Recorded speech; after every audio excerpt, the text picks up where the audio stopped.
As an RE teacher, he must have known that within Islam it is blasphemous to depict the Prophet Muhammad in visual form. So essentially, Western civilization must not do anything that offends minority interests, is essentially your argument. It was bound to result in a reaction, unless it was clearly unwise. I'm very sorry that he's paying the price, but he is paying the price. So Keir Starmer and his former advisor have no problem offending the country by calling everybody far right.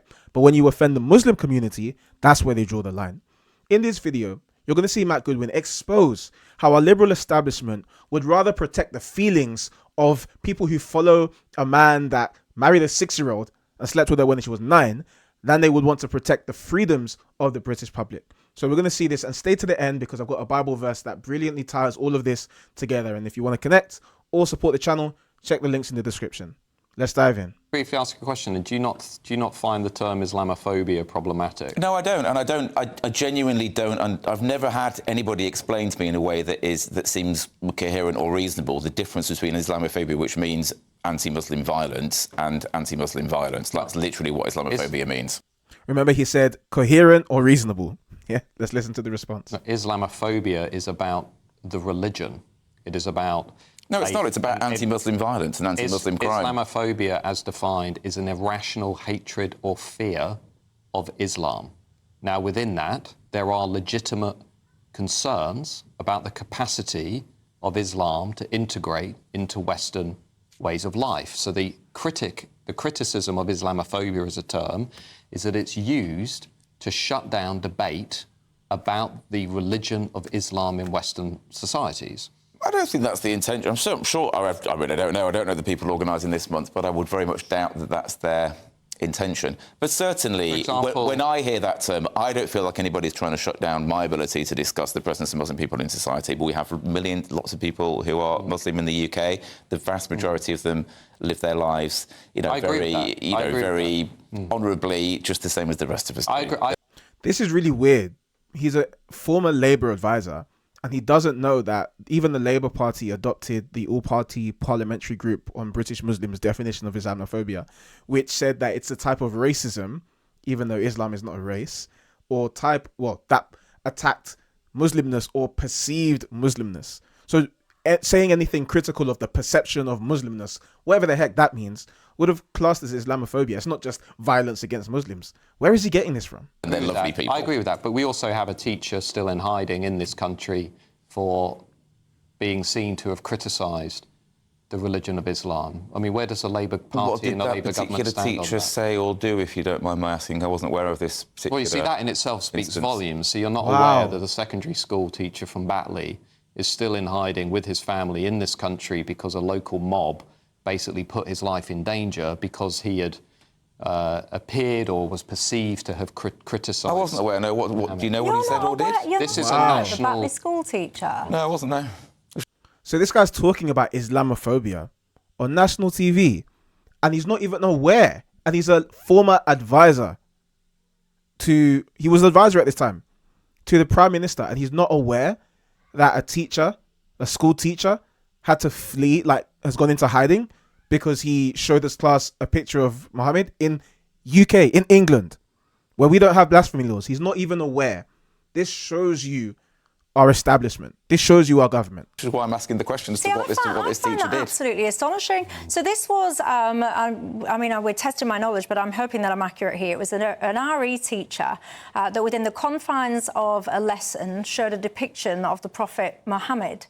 And that generated a monumental backlash. I think there was a pupil in that class that went to their parents and complained about this. It turned out, by the way, that pupil wasn't actually in that class whatsoever.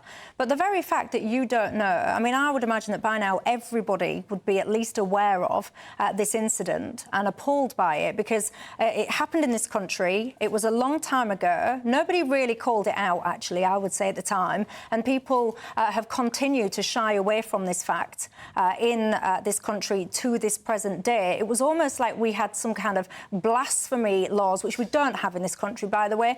It was like we had some kind of blasphemy laws, and the net result of it is that a teacher, as Matt says, and his entire family have had to go away into hiding for fear of their lives. And this is why, when you give legal protection to a religion that clamps down on all dissent, literally a religion where the punishment for leaving that religion would be stoning. This is why you cannot give that religion legal protection with vague words like Islamophobia. You should be allowed to criticize a religion, especially the religion of Islam. If he's an RE teacher, he must have known that within Islam it is blasphemous to depict the Prophet Muhammad in visual form to show what may be a picture of him. This is the UK and we don't have yes, it is. laws. But it was a very unwise and unnecessary thing for him to do. Wow. So it was bound to result in a reaction. So I can't even believe what... It was bound to result in a reaction. This is what they call the soft bigotry of the left. He's basically admitted, yes, if you upset the Muslim community, you're bound to be attacked. You know, that should be common sense. And it's his fault for upsetting them. It's his fault for triggering them. Of course they were going to attack him and force his whole family into hiding. Like what reasonable people do when you criticize their belief? What? I'm not glad that he's in hiding. Excuse me, are you justifying this country? He made a mistake. UK, so that means that he deserves to have a price put on his head and hounded out of his position? I'm not saying that for a minute, but to do that and not expect that there would be a reaction. You've just said the teacher made a mistake. Yes, he did. Right, so what? Why is it a mistake to be able to criticize, not even criticize, he showed a picture of someone who he does not consider to be a prophet. Why is that a mistake? And notice, not a single word of condemnation for the people who forced this teacher into hiding. It's very, very telling. Again, former advisor to this Labour government. A very silly one that was bound to result in a reaction. This is like a real-world insight into the worldview of the left, because what you're basically saying... Don't extrapolate my view to the left. I think it's very But you're a previous advisor to the Prime Minister. Of course. Clear to viewers what your view is of this, which is that we must bend our laws, our culture, our ways. I'm not saying that at all, but you said the teacher... to do something which is going to be grossly offensive. I mean, I don't know whether there are any Muslims in the class. Then he shouldn't have done it. To do something, for a teacher to do something which is grossly offensive to a cohort of people in his class is an awful thing. It wasn't... Whatever that cohort is. But does that justify him being forced into hiding? And we know full well that if this was any other group, if this was a group of Christians who, you know, some kids went into school and their teacher said, "Oh my God," and a bunch of Christians got angry and forced that teacher into hiding, you know full well this guy would be talking about how that's wrong and it's taking away our freedoms. But because it's Islam,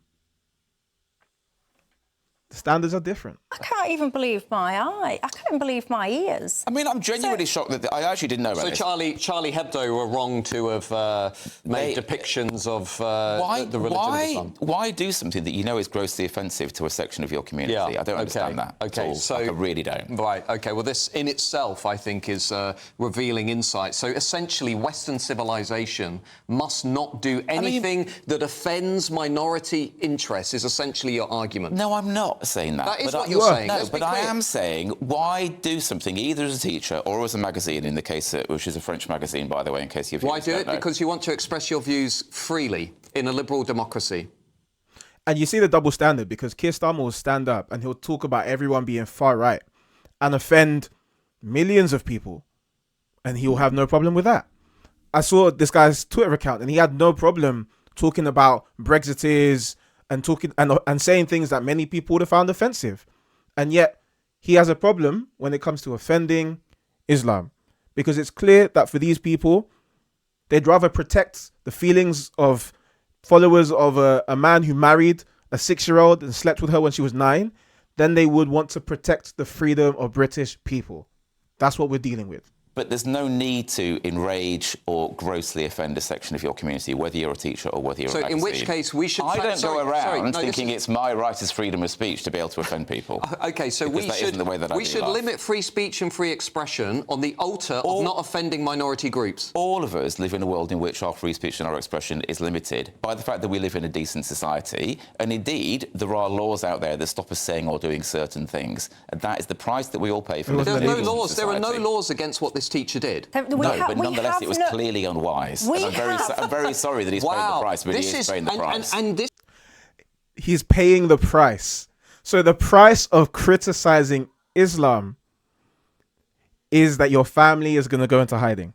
And this is a former advisor to our current Prime Minister. This is the guy lecturing us on the threat to democracy that is posed by Donald Trump. I'm not lecturing anybody. I'm answering questions on a TV show. You're basically willing to sacrifice the pillars of liberal democracy on the altar of not offending a minority group. A pillar group. of liberal democracy is I have the right to grossly offend a section of the community. It's called that is not a pillar of liberal democracy. Called free speech. And I'm very glad that it isn't, because I wouldn't want to live in that society.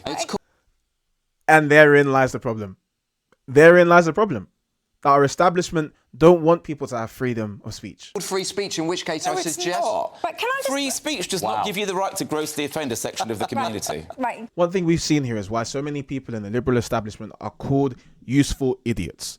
Because whilst he wants to be oblivious to the fact that many people use Islamophobia as justification to control speech, he would rather criticize this teacher for offending the Muslim community than criticize the people who forced his family into hiding by threats of actual violence. He's focused on this apparent pandemic or epidemic of violence against Muslims and ignores the violence from Muslims to a British citizen. But we also see the difference between Christianity, which leads to freedom, and liberal democracy that we enjoy today, well, that we're trying to enjoy, but is being threatened, and the Muslim version of control. Just think about when Christianity was spreading. So Acts chapter 19, verse 8 talks about Paul the apostle who, after he was persecuting Christians, becoming a Christian himself, would go spreading the gospel to people. How would he do it? He would go into their synagogues. This was his initial strategy. And he would reason with them. He would talk to them. He would try and challenge them and show them from the scriptures how Jesus is God.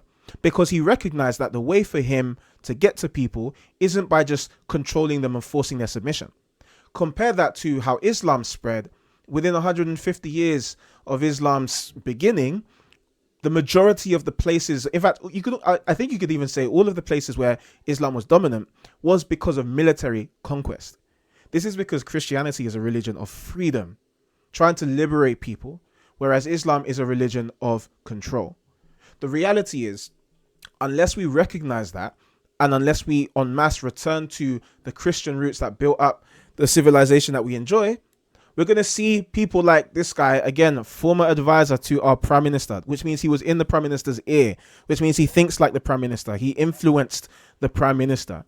People like this are going to make way for the tyrants. They're going to make way. In fact, they themselves show tyranny because, again, they're comfortable clamping down and speeding up the court process when people say hurtful words about minorities, but are slow to act and in fact don't even get angry when they see minorities attacking British citizens. This is the world that we're living in, but we're not going to allow them to win. Now, if you want to connect, then check out the link in the description. You'll see a link to the private Discord. It's free for you to join. If you want to support this channel and help build Christ-centered media, there's some links there for you too. And if you want to see another video, check out this one here. I'll see you there. Peace and blessings.